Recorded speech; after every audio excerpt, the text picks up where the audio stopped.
சந்தோஷம் மெய்ஞானம் வளர்ப்போம், ஆரோக்கிய யுகம் அமைப்போம். அன்னையை வணங்குவோம், தந்தையை வணங்குவோம், நம்மை வழி நடத்தும் நம் முன்னோரை வணங்குவோம். ஆரோக்கிய யுகம் அமைக்கிறதுல கார்த்திகை பௌர்ணமி நாள்ல இருந்து அடுத்து வரக்கூடிய மார்கழி அமாவாசை வரைக்கும் நாம தொடர்ந்து 15 தினங்கள் தீராத நோயெல்லாம் நீக்கக்கூடிய மற்றும் நமக்கு இருக்கக்கூடிய அனைத்து தடைகளையும் நீக்கக்கூடிய குலதெய்வ வழிபாட்டு தியான பயிற்சியை காணொலியா பார்த்து அதை பயிற்சியை செஞ்சுட்டு வரோம். இன்னைக்கு 15வது நாள் குலதெய்வ வழிபாட்டு தியான முறை. இதுல முதல்ல நாம சூரிய நாடி சுத்திங்கிற பயிற்சியை செய்வோம். இந்த சூரிய நாடி சுத்திங்கிற பயிற்சியை செய்யும் போது அந்த பயிற்சி முறையானது நம்மளுடைய குலதெய்வத்தை நம்ம நோக்கி ஈர்த்துண்டு வரும். குலதெய்வம் நம்மள்கிட்ட வந்ததுக்கு அப்புறம் நாம கண்ணை மூடி இது மாதிரி மேருதண்ட முத்ரால உட்கார்ந்து மனம் உருகி நமக்கு இருக்கக்கூடிய தடையெல்லாம் நீங்கணும்னு வேண்டிக்கணும். பொதுவா மனிதனுக்கு என்னென்ன தடை அப்படின்னு பார்த்தீங்கன்னா, ஆரோக்கிய தடை, நோய் நீங்கவே நீங்காது. அந்த தடை நீங்கி நோய் நீங்க வேண்டும் அப்படின்னு வேண்டிக்கலாம். அடுத்து அறிவு தடை, அறிவில்லாம எல்லா வேலையும் செஞ்சுட்டே இருப்போம். அந்த நிலை மாறி அறிவு வர வேண்டும், அறிவு தடை நீங்க வேண்டும் அப்படின்னு வேண்டிக்கலாம். அறிவு வந்ததுக்கு அப்புறம் தொழில் நல்லா அமையாது, மாறிண்டே இருக்கும். அந்த சூழ்நிலை மாறி தொழில் தடை நீங்கி நிரந்தர தொழில் வரணும் அப்படின்னு வேண்டிக்கணும். அடுத்து தொழில் வந்ததுக்கு அப்புறம் போதுமான அளவு பொருளாதாரம் இருக்காது. அந்த பொருளாதார தடை நீங்கி பொருளாதாரம் அதிக அளவு வர வேண்டும் அப்படின்னு வேண்டிக்கணும். அதுக்கப்புறம் வாழ்க்கை துணை, திருமணம் அமையாமையே இருக்கும். அந்த தடை நீங்கி சீக்கிரமே திருமணம் நடைபெற வேண்டும் அப்படின்னு வேண்டிக்கணும். திருமணம் நடந்ததுக்கு அப்புறம் குழந்தை பாக்கியம் இருக்காது. அப்ப அந்த குழந்தை பாக்கியம் பெற வேண்டும், அந்த தடையும் நீங்கி நல்ல குழந்தை பிறக்க வேண்டும் அப்படின்னு நம்ம வேண்டிக்கலாம். இந்த பயிற்சியா ஆண் பெண் இருபாலரும் கண்டிப்பா செய்யணும். இதை எப்படின்னா வாழ்நாள் முழுவதுமே நீங்க செய்யணும். ஏதோ இந்த 30 நாள் மாத்திரம், இந்த ஒரு தடவை மாத்திரம் செஞ்சா போதாது. ஏன்னா அமாவாசையிலிருந்து பௌர்ணமி வரைக்கும் முன்னோர நினைச்சு தியானம் செய்யணும். இந்த பயிற்சி மொத்தமே 5 நிமிடம் தான் வரும். அதனால தினமும் செய்ய வேண்டும். பௌர்ணமியிலிருந்து அமாவாசை வரைக்கும் குலதெய்வ வழிபாடு. இதுல என்ன பிரச்சனைனா, எனக்கு குலதெய்வம் தெரியல அப்படின்னு கவலைப்படுறீங்க. தெரியலன்னா கவலைப்படாதீங்க. கண்ணை மூடி என்னுடைய குலதெய்வம் யாரா இருந்தாலும் சரி, அவங்க நேர்ல வந்து என்னை ஆசீர்வதிங்கன்னு கேளுங்க, மனமுருகி. ஏன்னா அந்த பௌர்ணமியிலிருந்து அமாவாசை வரைக்கும் உங்களுடைய குலதெய்வமானது உங்களுக்கு ஆசீர்வதிக்க காத்துன்னு இருக்கு. நீங்க நினைச்ச உடனே அது வந்துடும். அதுக்கு பேரெல்லாம் தேவையில்லை.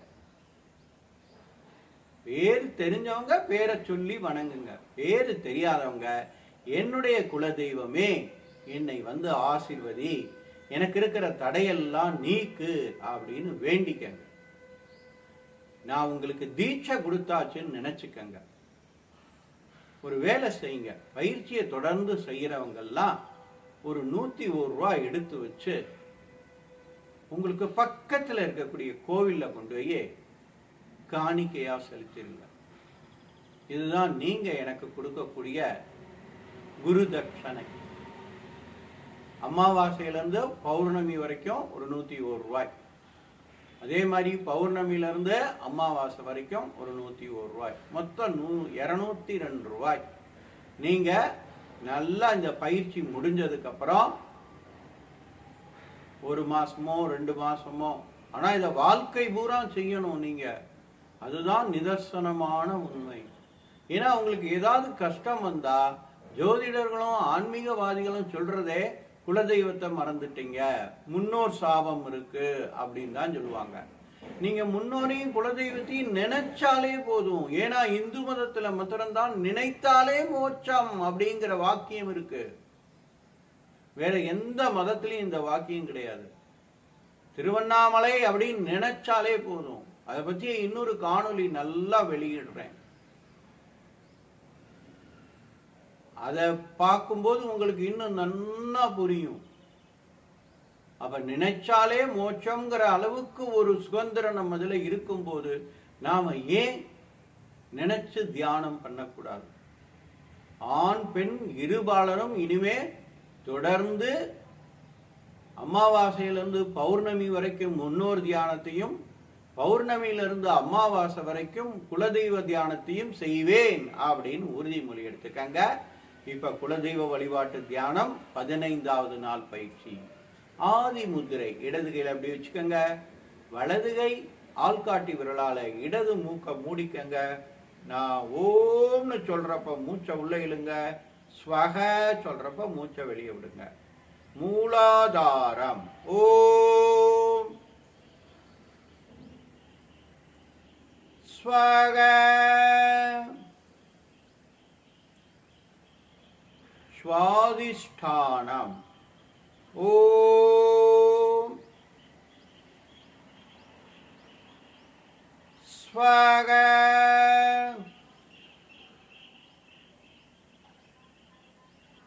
மணிப்பூரகம் ஓம் ஸ்வக.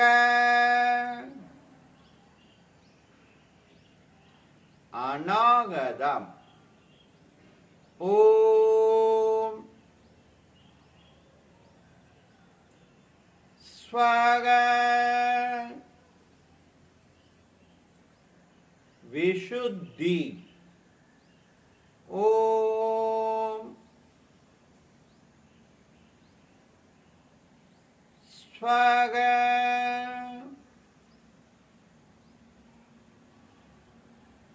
ஆக்ஞா ஓம் ஸ்வக.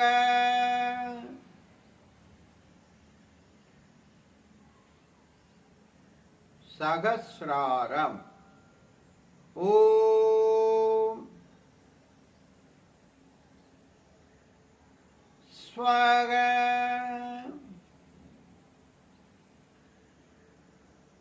மெதுவா தளர்த்திக்கங்க. இப்ப மேரு தண்ட முத்ரால உட்கார்ந்து உங்க குலதெய்வத்தை மனதில் நினைச்சுக்கங்க. குலதெய்வ பேர் தெரியலாம் பரவாயில்ல, என் குலதெய்வமே அப்படின்னு கூட மனசுல சொல்லிக்கங்க.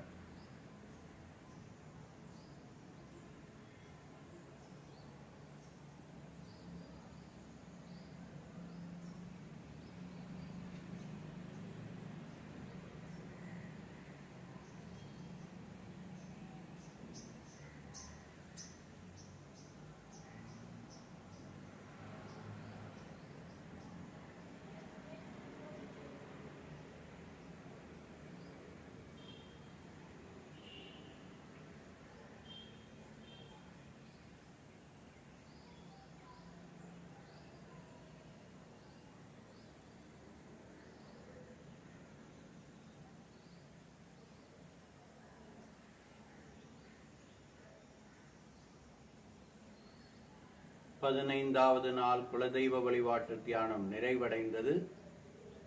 இதேபோல் இனி வரும் ஒவ்வொரு பௌர்ணமி அமாவாசையும் அமாவாசை பௌர்ணமியும் வாழ்க்கை முழுவதும் முன்னோர் தியானத்தையும் குலதெய்வ தியானத்தையும் செய்து எல்லா நலங்களும் பெற்று ஆரோக்கிய யுகம் அமைப்பேன் அப்படின்னு உறுதிமொழி எடுத்துக்கங்க.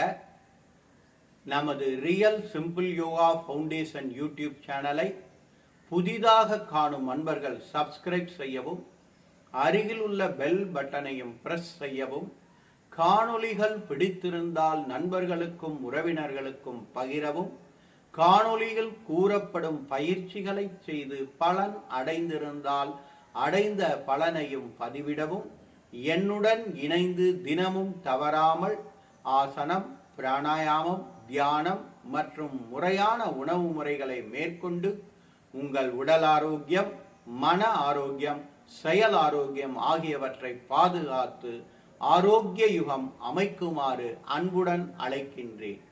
மேலும் நமது பயிற்சி மையத்தின் சார்பாக தினமும் நீங்கள் விரும்பும் நேரத்தில் தனிப்பட்ட முறையிலும் குழுவாகவும் ஆன்லைனில் யோகா பயிற்சிகள் ஆண் பெண் இருபாலர்களுக்கும் தனித்தனியாக கற்றுத்தரப்படும். மற்றும் நமது பயிற்சி மையத்தில் 3 நாள் தங்கி பயிற்சி பெறும் வாய்ப்பும் உள்ளது. உணவும் இடமும் இங்கேயே வழங்கப்படும். மற்றும் சர்வதேச அங்கீகாரம் பெற்ற யோகா ஆசிரியர்களை உருவாக்குவதற்காக இன்டர்நேஷனல் யோகா ஃபெடரேஷன் என்ற அமைப்புடன் இணைந்து யோகா ஆசிரியர் பயிற்சிகளும் கற்றுத்தரப்படும். மேற்கண்ட பயிற்சிகளில் கலந்து கொள்ள விரும்புபவர்கள் எனது தொலைபேசி எண்ணான 9789889680 இந்த எண்ணில் தொடர்பு கொண்டு பயிற்சிகள் பற்றிய விவரத்தை அறிந்து பயிற்சியில் கலந்து கொள்ளுமாறு மீண்டும் அன்புடன் அழைக்கின்றேன். சந்தோஷம்.